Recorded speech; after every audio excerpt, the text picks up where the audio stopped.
একটি দল আসে ভোট চাইতে যে ভাই আমগরে একবারের জন্য সুযোগ দেন, বলে না? তাহলে তার কি অভিজ্ঞতা আছে? তার অভিজ্ঞতা আছে, ডেফিনেটলি আছে। তার অভিজ্ঞতা হলো ৭১-এর মুক্তিযুদ্ধ চলাকালীন সময়ে এই যে আমার মা বোনরা উপস্থিত আছেন, মা বোনদের পশ্চিমা সেনাদের কাছে হাতে তুলে দিছে দর্শন করার জন্য। আমাদের ছেলেদেরকে মুক্তিযুদ্ধের কথা বলে তাদেরকে খুন করা হয়েছে। ৩০ লক্ষ শহীদের বিনিময়ে এই স্বাধীনতা পেয়েছি।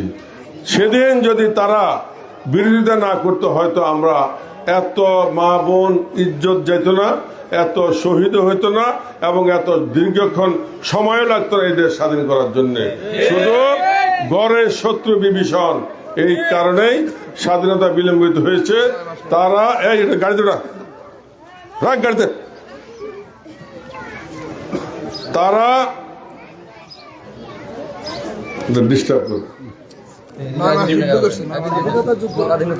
স্বাধীনতা যুদ্ধের তারা বিপক্ষে ছিল, স্বাধীনতার শত্রু ছিল না।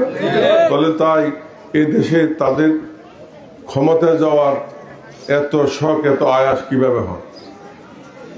তারা তো এখনো জাতীয় সঙ্গীত বাজালে দাঁড়ায় না, জাতির প্রতি সম্মান প্রদর্শন করে না। ভাই এই জিনিসগুলো তারা বিজয় দিবস মানে না, তারা সংস্কৃতি মানে না, তারা বাঙালি কালচার মানে না, তারা পয়লা বৈশাখ মানে না, তারা গান বাজনা মানে না, তারা টেলিভিশন মানে না, টিভি সংবাদ মানে না। তারা মানে কি?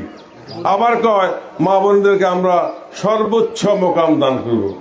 এটা কি দেশে না ব্যস্তে? এই মোকাম কি দেশে দেবো না ব্যস্তে দিব?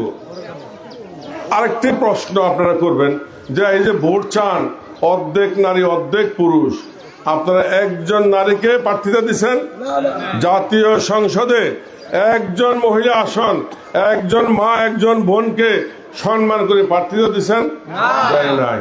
আমরা তো দিছি, অন্যান্য দল দিছে, সব দল দিছে। তাহলে আমরা চাই নারীর অধিকার প্রতিষ্ঠা হোক, আর ওরা চায় নারীকে সেই ব্রিটিশ আমলের মতো, ব্রিটিশ তারা কি করেছে, ওই যে বান্দি দাসীর মতো কলোনি বানায় রেখে দিছে, ভোগের সামগ্রী।